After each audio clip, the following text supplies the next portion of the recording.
Okay, let's learn everybody's favorite move, the isolation. Isolation is such a hypnotizing move. Audiences love it. Kids love it. You'll love it. And the basic movement that you need to identify is what's happening with the hand. So you'll notice in a spin, the hand is staying still. It's not moving around the hoop. The hoop is moving around the hand.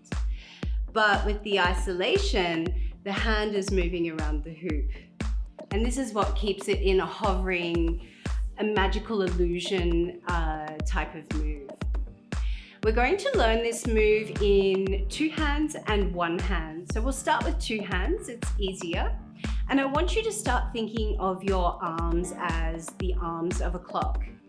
So bring it doesn't matter which arm, first we're going to use both. So bring the first arm up above and keep the hoop close to your body.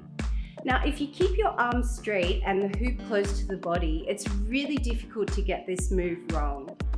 When you move your arm to the side, you need to get out of the way of yourself. So you don't want to stay facing forward, you want to move with the hoop and slightly turn the torso in the direction that you're taking the arm. So you'll notice that my arm has stayed straight and the bottom of the hoop is touching my body, and I'm at the quarter point on the dial, and I'm going to bring the hoop down to the halfway point.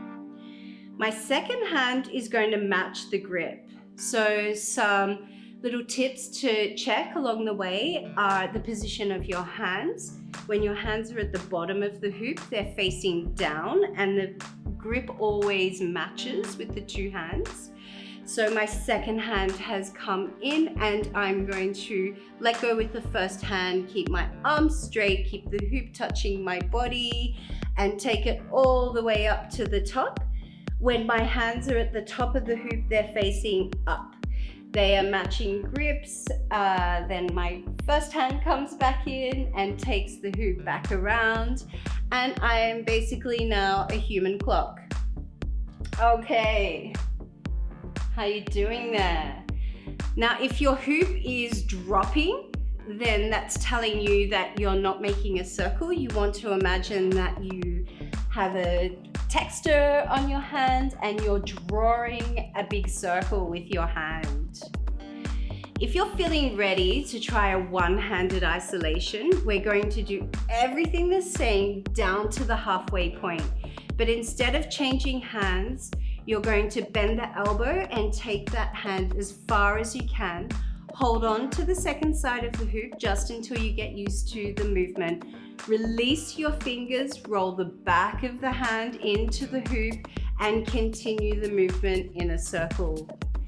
You'll probably find with a one-handed isolation, if you move to it quite quickly after just learning a two-handed isolation, it might be going a bit wild and all over the place. So don't get frustrated. It will take you time and practice.